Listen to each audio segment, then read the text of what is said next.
Hey, we're live. We are live. I said we're live, damn it. We really are. What's going on? Peace, everybody, and good evening, and welcome to b.hive Productions Horror Hump Days. Yeah, and that's all I got for tonight. So, peace out, everybody. Have a great night, and we'll see you back here again next week. All right.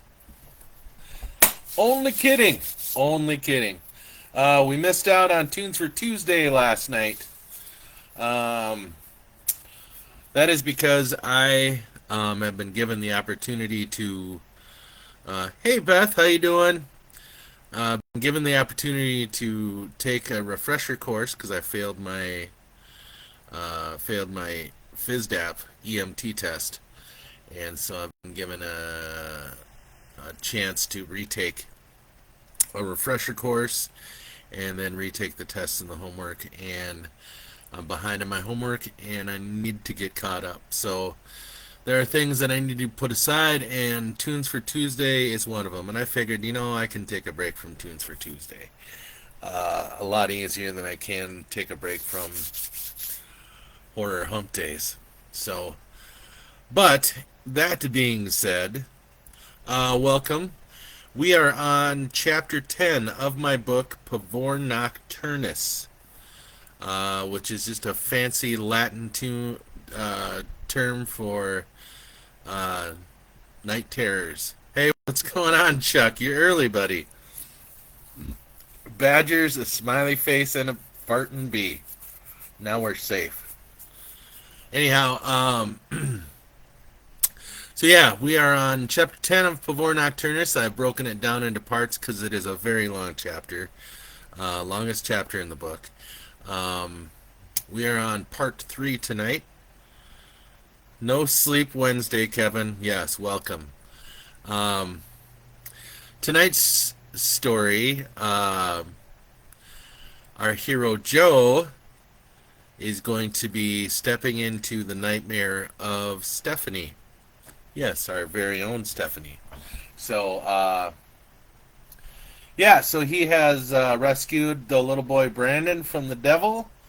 He has also rescued Pam from the Antichrist and syphilis.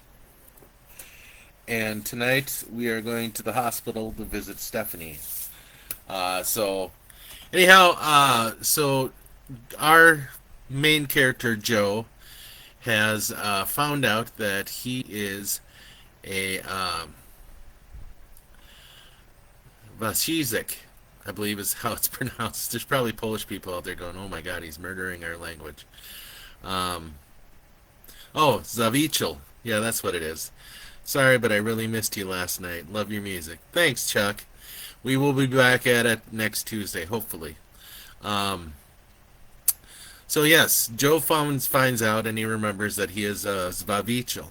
And what a Zvavichel does is he stands at the crossroads between the land of Nod, where all of our dreams and nightmares live, and the land of lucidity, which is where we are now in our awake world. So he is a guardian to keep all the nightmare creatures over there and keep us all safe. And he comes from a long line of them.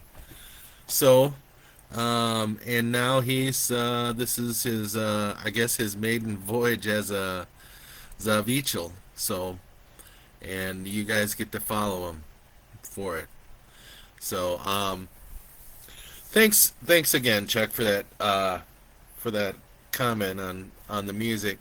I've actually gotten quite a few offline um, compliments about how Bobby and I are doing, and that's really good to hear.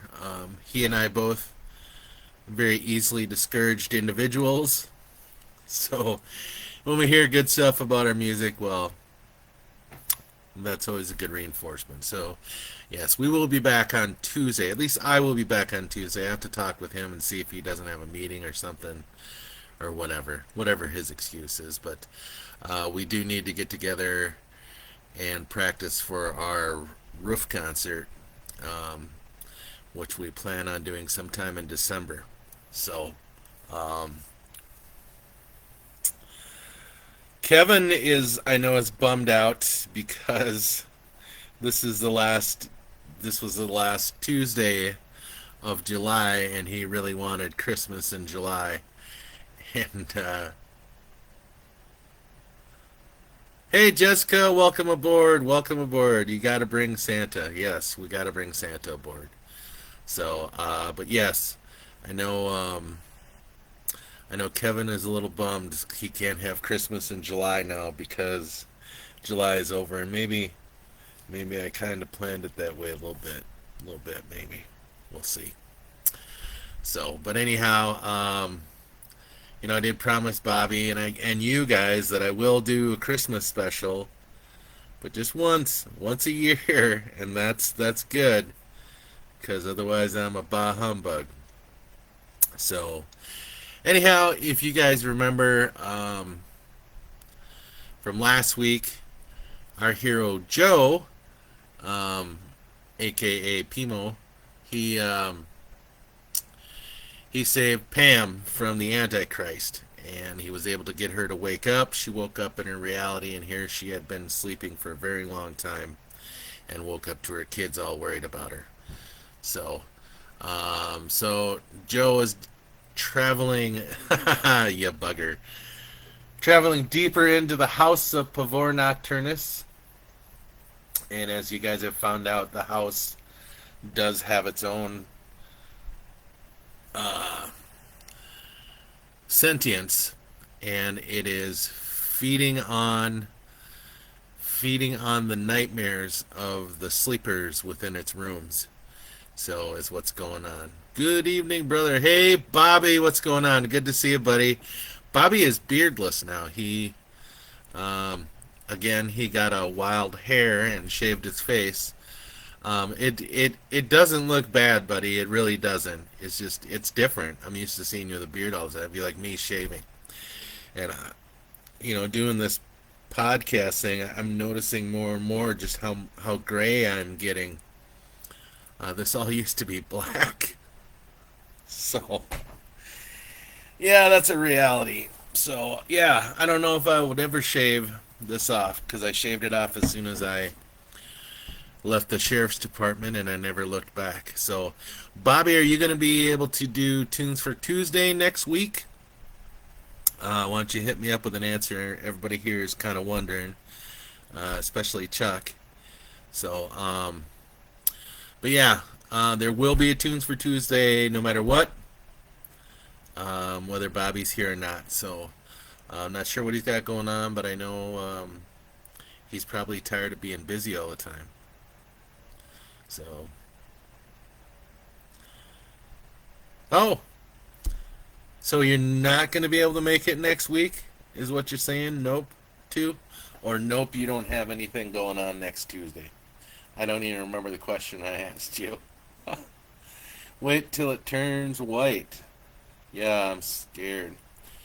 He's got Lions Club, Beth? God dang it. Okay, so it'll just be me next week. Or maybe I can rope somebody else to come and play some music with me. I don't know, we'll see. Maybe I'll see what Dirty Haugen is doing. Get his feet wet. He hasn't played with us, so no, it's National Night Out. The Hutch Lions are making root beer floats at Lions Park. I see. It does hurt. Great. Great. I noticed after, I don't know, probably my mid-40s, and my hair started turning white. First and third Tuesday of each month. See, I thought it was just once a month, but I guess it's twice a month. And it's on a Tuesday. I'm not replacing you, Bobby. Nobody could replace you. Unless they, could play the drums or whatever, but yeah. Anyway. Only kidding, buddy. Nobody can replace Santa. So, all right. So we got to deal with Bobby not being around 2 Tuesdays every month, or we can move tunes for Tuesday, but that's tunes for Thursday. No, that doesn't really work either, huh? Well, I guess that's just what we'll have to do. We'll just have to be what it is. So, but the show is actually doing great. I've gotten a lot of, I get the analytics for all of the live podcasts and stuff, and tunes for Tuesday. Um, tunes for Tuesday has been my biggest hit, more so over Horror Hump Day. Um, oh, Music Monday. That's an idea. That is an idea, because then, yeah. Huh. Well, maybe what we'll do is we'll take a break and have a season break, and then we'll, yeah, that's a good idea. You're full of good ideas, Beth. Um, so what was I talking about? I can't remember. Can't even remember. All right. So, time to get ready for a rooftop concert. Yes, buddy. We do. We do have to get ready for a rooftop concert.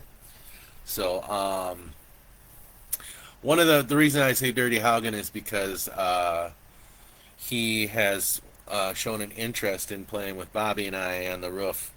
So, it'll be good to have him up there. If we could ever get Kevin to bust out his recorder, then I have to keep up with the wild hair. Yeah, I don't know how you do it. I don't know how you do it. Hey, then speak of the Dirty Haugen. There he is. Everybody say hi to Kyle. So, but yeah, we're getting Kyle out there. Kyle, practice for the rooftop thing will probably be happening. Oh shit, I don't know if it'll happen this weekend. I got a lot going on.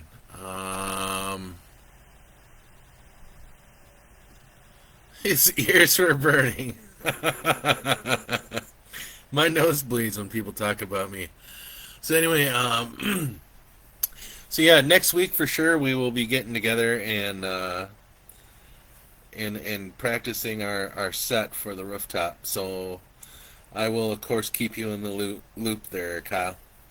So you'll have to the yeah, we are doing the Beatles. We're doing the Beatles and some U2 up on the roof. It's only a handful of songs. It won't be long. Um, we would really like to get like a drone to video it, but that is kind of expensive.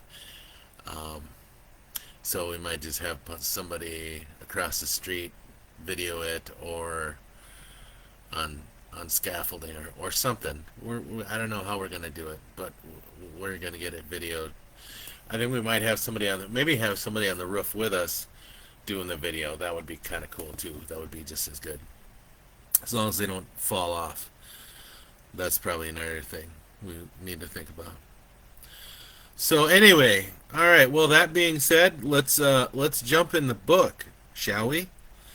And this part is probably the longest part of the chapters. So, and we're gonna go visit Steph's starfish, satanic starfish. So grab your favorite drink. I'm drinking. It's like the adult version of Pediasure. Gotta keep those electrolytes up. I got some movie popcorn, and I am ready to scare the bejesus out of you. If you guys are ready to listen. So, lights out.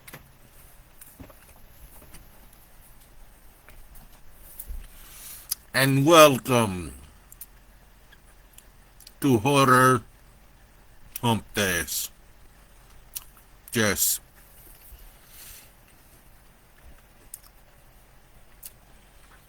All right. Pavor Nocturnus, Chapter 10. Joe Takes a Dirt Nap, Part 3. The house must be ready. It must hold tight to the nectar-bearing fruit that currently hung in its orchard. Traps. It must set traps for this thing called Joe. There must be something to ensnare him in his fears. There must be. The floorboards were beginning to shatter beneath his feet and fall into a fathomless basement. He leapt from board to board until the house stopped and all the floor solidified at the end of another hallway. A brown wooden door stood before him, with the number 3 attached to the top center of it. Joe approached the door when it opened, and what looked like a nurse backed out of the room. She was scribbling on a clipboard in exaggerated strokes, jabbing at each punctuation mark. And then she finished. She hung it on a nail beside the door. Excuse me, miss, Joe began to say, and then stopped suddenly as she turned around. Everything about her looked human. A maroon-colored nurse's scrubs, light brown hair tied back with a hair tie, a thin black watch attached to an equally thin wrist, a white pair of Doc Martens on dainty feet, a red-colored stethoscope hung around her neck. But that's where her human characteristics stopped. The face that stared down into his own horrified face was a round maw filled with razor-sharp fangs that went down into a pulsating throat. The several rows of teeth, dripping with mucus thickened ropes, buzzed like a garbage disposal. Holy fuck! Hey, Shannon made it. Nice to see you, bud. He gasped. The patient will see you now, the nurse said, and walked into the darkness of the adjoining hallway. He picked up the clipboard and read. Patient, Stephanie D. Ornstein, age 9. Prognosis, night terrors. Allergies, starfish. Doctor's notes. You're too late, Joe. This one is already mine. We'll see about that, Joe says to himself as he hangs the clipboard back up. The door opens on its own, the metal latch clunking, and then it swings slowly open on creaky hinges. He backs up, expecting another one of those nurse things to come out. Diana Ross's voice comes to life, as if a record player starts up in mid-song from inside the room. It's a haunting melody that comes with a crackling sound of a dirty needle scraping the grooves of an album. Do you know, Diana sung, where you're going to? Do you know, like, things in life is showing you? Do you know? Stephanie, he says into the hospital room. Stephanie, wake up! She is lying in a hospital bed with what looks like a pink oxygen mask over her mouth. Next to her bed sits a television set that Joe guesses to be an early 1970s Zenith black and white. Cartoon starfish are dancing in a line across the television screen that seems to go eerily in time with the theme to Mahogany. He reaches out to touch her foot. Hey, kid, he says softly. You gotta wake up. The blanket ripples, and he quickly withdraws his hand. There are leathery sounds coming from beneath the covers, as if a million bats are flapping their wings. What the fuck is that? He croaks. "You're too late, Joe," comes a friendly male voice from the TV. "She's already become part of them. They've already won." Who the hell is... Joe looks at the familiar friendly face on the television set. A middle-aged man with a bowl cut and a thick mustache smiles at him. The picture is black and white, but Joe knows for sure that the man's sport coat is red. "Captain?" he gasps. "Captain, is that you?" "In the flesh," Captain Kangaroo says. "Well, so to speak." "Well, this takes me back." "You should go, Joe. It's far, far too late for her." "What's under those blankets?" "See for yourself. It's not pretty." Joe slowly pulls the cover back from Stephanie's body. Starfish, in every color of the rainbow, are attached to her body. They are pulsating as if they are draining her. "Jesus on a crutch!" he gasps. One of them pulls itself free of Stephanie's flesh and looks up at him. Its mouth is just like the nurse's, only smaller. It gives out a tiny screech and goes back to feeding on the little girl, purring like the rest of them. "Those teeth," the captain says. "Dear God, those teeth." Joe looks at his television again. The good captain's face is half-eaten. Lumps of chewed flesh hang off his exposed cheekbones. The skin that is left is smeared with blood, mucus, and sucker marks. He turns back to Stephanie and realizes that it's not an oxygen mask on her mouth, but another goddamn starfish. Her green eyes terrified above it. "Oh, fuck," he says, reaching for the starfish on her face. "Oh, God." His fingers wrap around its leathery body, and he can feel it feeding on her. Its arms tighten onto her face, suckers digging deeper into her skin. Blood begins to leak from her face where the suckers had taken purchase. He can hear her muffled screams of pain. The heavy wooden door slams closed. A large portrait of a woman hangs on the door. "Remove yourself from my daughter, pervert," the portrait commands. "Who the hell is that?" Joe asks, still pulling at the starfish. "I'm her mother. Now back away or I'll have my children feast on you too." "None of this is real," he shouts at the portrait. "Isn't it? Take him, my children." Stephanie sits upright, and Joe is thrown back onto the floor. She swings her starfish-covered legs out of bed and stands up. She is being controlled by the pulsating mass attached to her like a marionette. "Do you know," Diana drones on, "where you're going to? Do you like the things that life is showing you? Where are you going to? Do you know?" "Stephanie!" he shouts. "You have to wake up!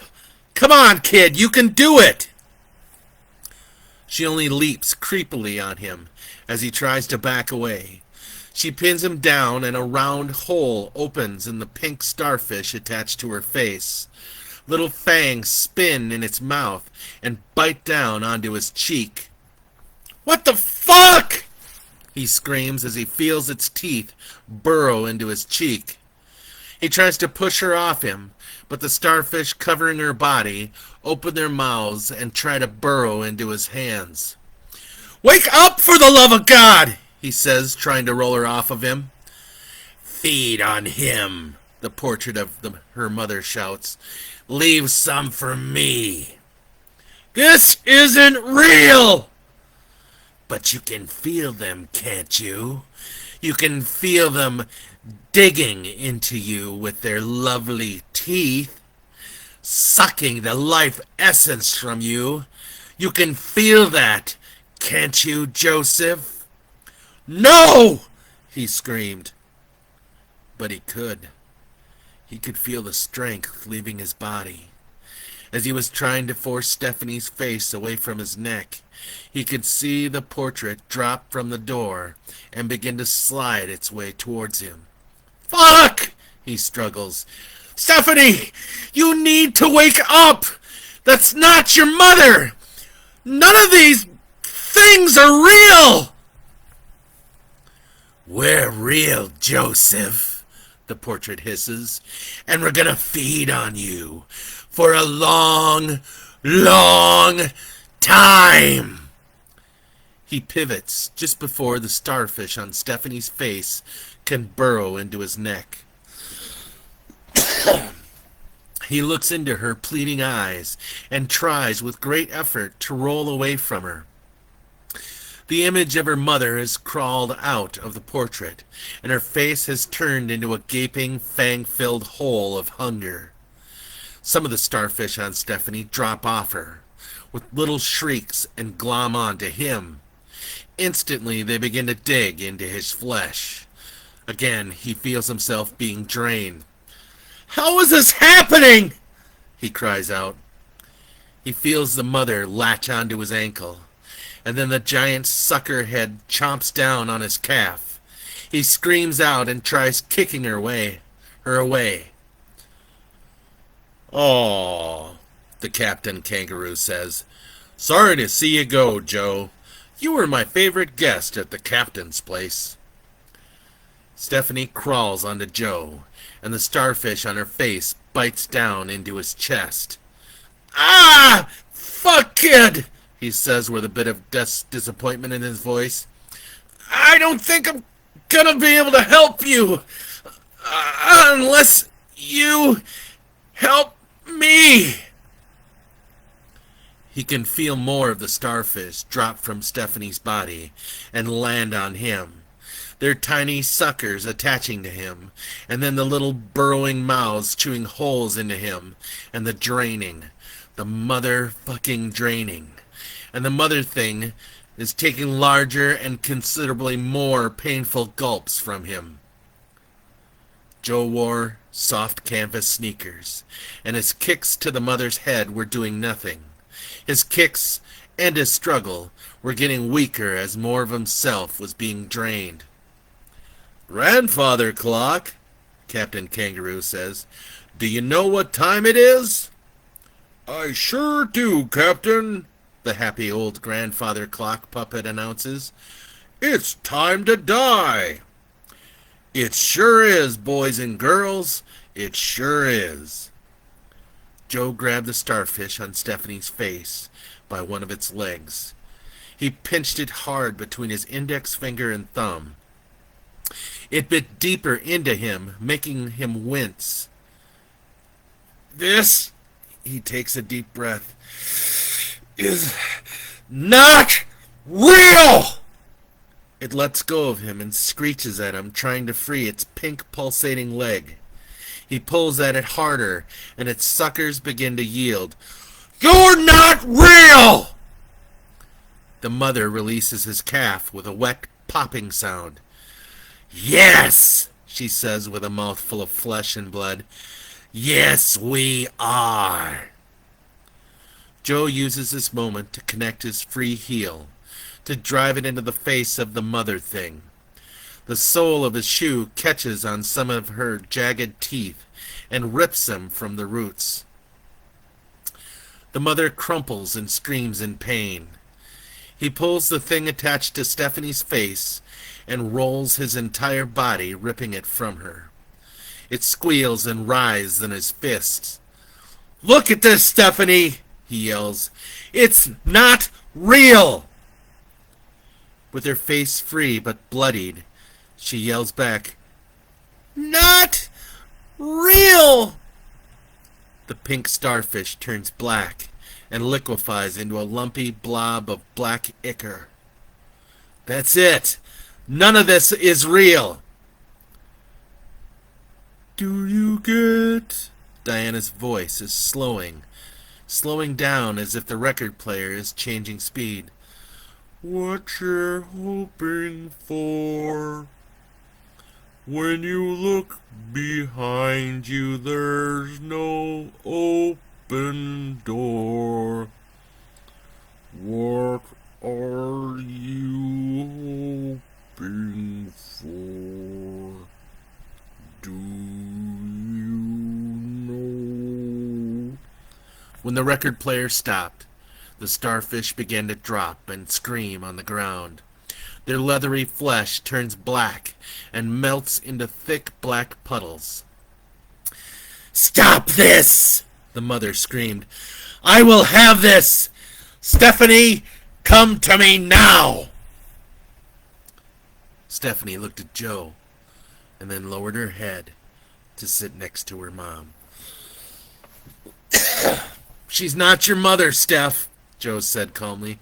Deep down, you know that is not your mother. Steph stopped and looked at her mother and began to mistrust what she was seeing. The shape began to shift, as if things were rearranging themselves under the mother's skin. Steffi, honey, she said softly, of course I'm your mama. You're not going to trust some strange man over your mother, are you? Steph glanced over at Joe. You're the only one that can decide this, kid, Joe spoke. His wounds were beginning to heal. Steph, come here to me, please. Don't worry me so much. Mom?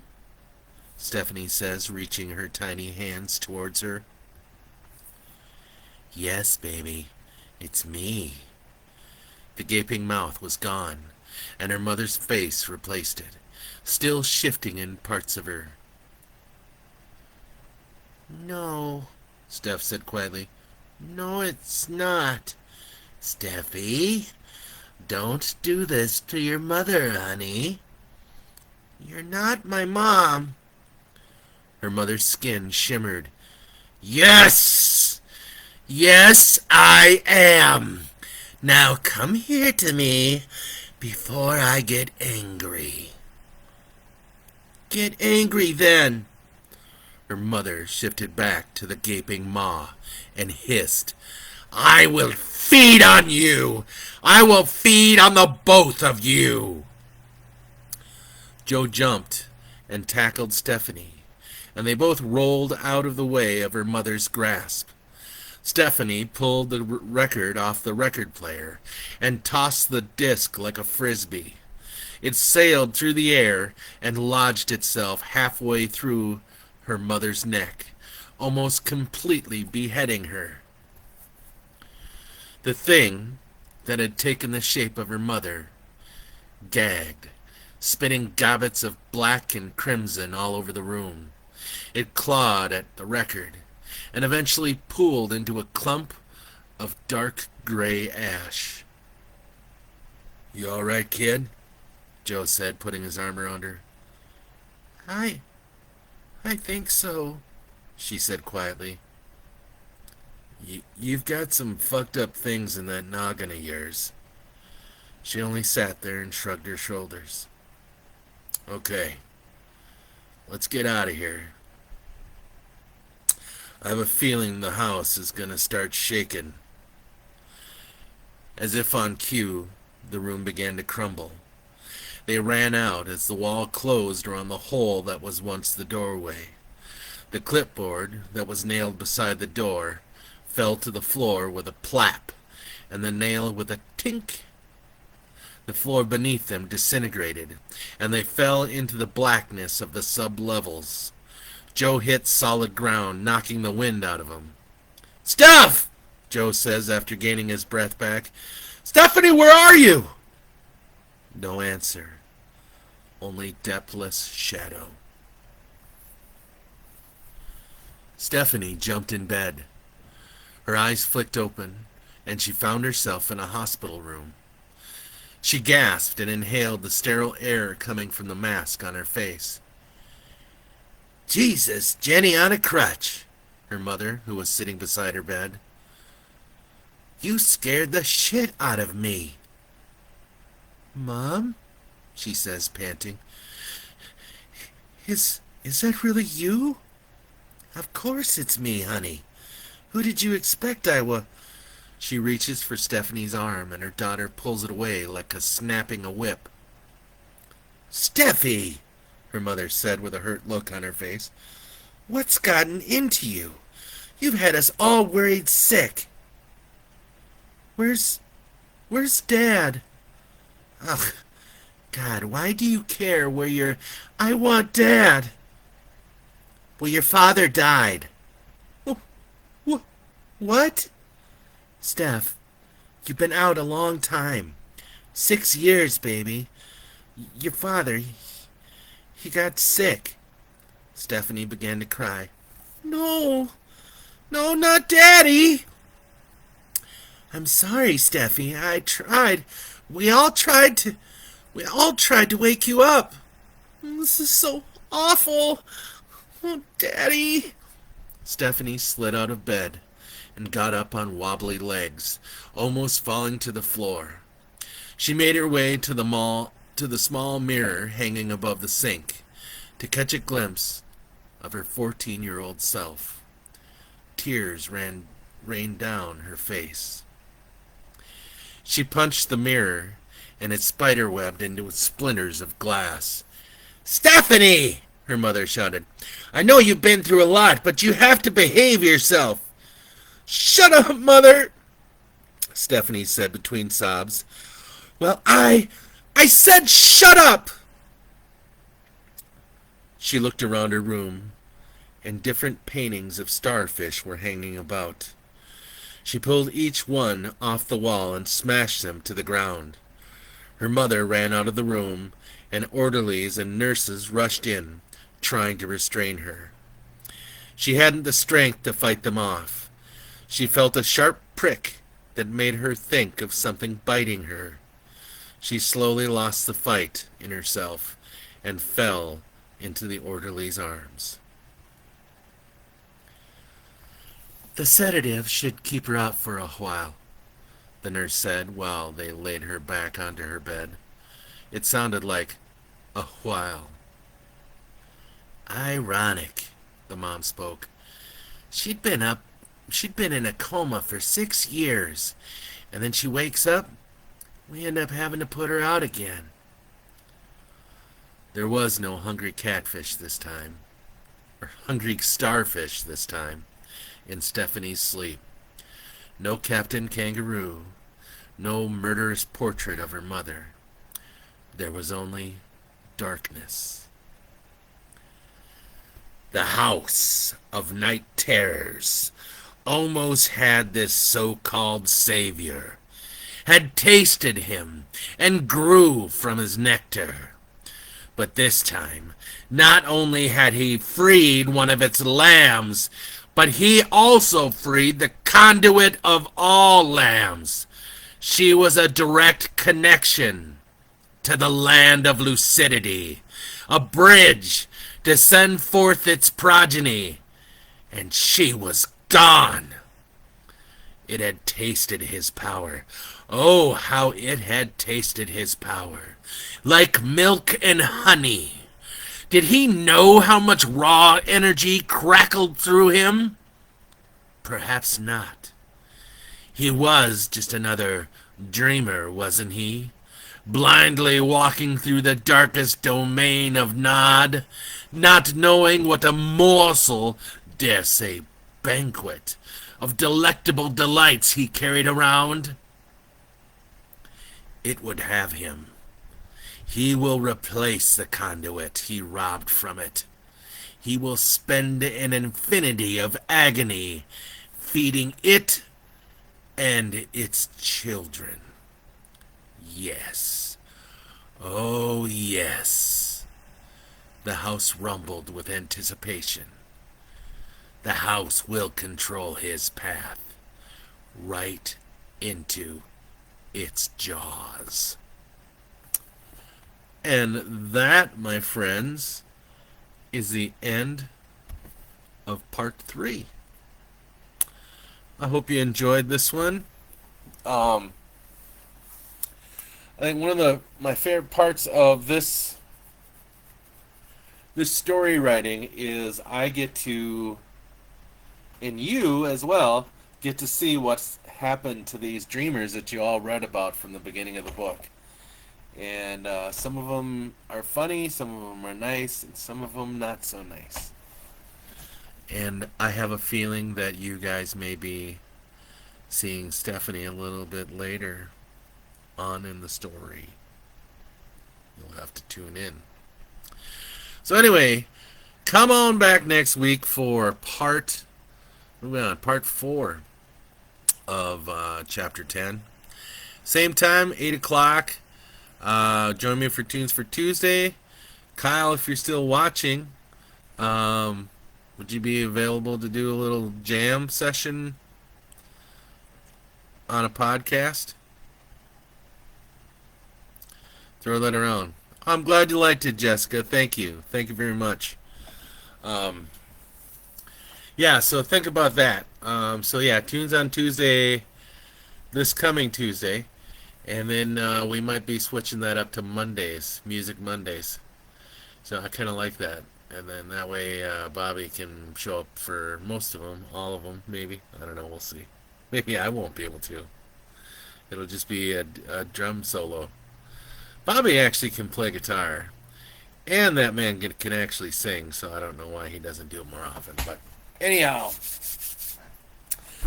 thank you all very much for joining me tonight. It's 8:42. We got done a little early. So yeah, I think Horror Hump Days are going to be a little shorter because we are breaking this chapter up into little chunks. I'm trying to stretch this out as much as possible. Still haven't come up with an idea for what I'm going to do after we're done reading this book. We'll be doing part 4 next week, and then there's 4 more parts after that, and then we're done with the book. So, yeah. Yep. I didn't get an oh damn from you, Kevin, so... Christmas stories. No Christmas stories. I don't write Christmas stories. I write horror Christmas stories, but I don't write happy Christmas stories. So, that'll have to be a different channel. Different channel, Kevin. With a different reader. So, anyhow. And yeah, so Tunes for Tuesday next week. Horror Hump Days, of course, part 4 of Pavor Nocturnus. 8 o'clock next Wednesday. And yeah, that's all we got going on. I'll write them for you. Okay, yeah, I'd be interested to see. Maybe you should come on here and read the Christmas stories, or start your own little Christmas show. Then you could have Bobby come visit you on your show, and you guys can play and sing Christmas songs and tell Christmas stories. How about that? I like that idea. I'm a man of many ideas. There you go. Anyhow, folks, thank you very much for joining me again. Coming out every Wednesday, coming out every Tuesday.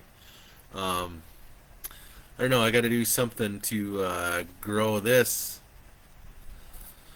Horror Hump Days night, and make it as popular as Tunes on Tuesday. We'll have to think of something. So, and not Christmas stories. I'm just saying. So anyhow, thank you all very much for coming out. Peace and a bottle of hair grease. Love ya. If you're interested in buying the book, you're very welcome for sharing, Shannon.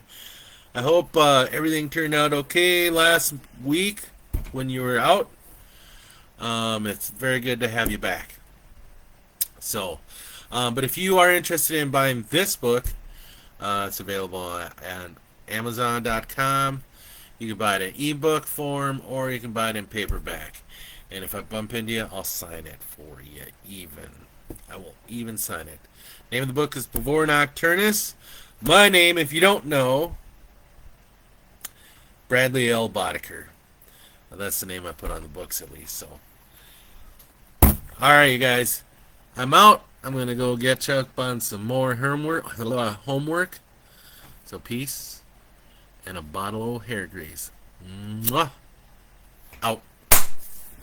See, Kevin, I did that just for you, and well, I kind of did it for Bobby too, but